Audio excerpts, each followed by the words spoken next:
conocidos, la conocido un poco así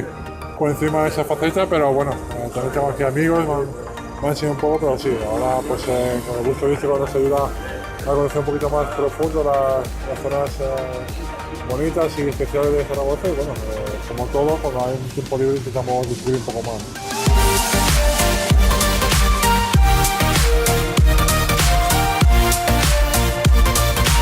Zaragoza es una ciudad muy abierta, acogedora y lo digo más que nada por experiencia, es mi tercer año aquí y la verdad que bueno, por lo menos a mí me recibe con los brazos abiertos y no tengo duda que a mis compañeros igual y bueno, yo en lo que pueda pues también les ayudaré a conocer mejor Zaragoza.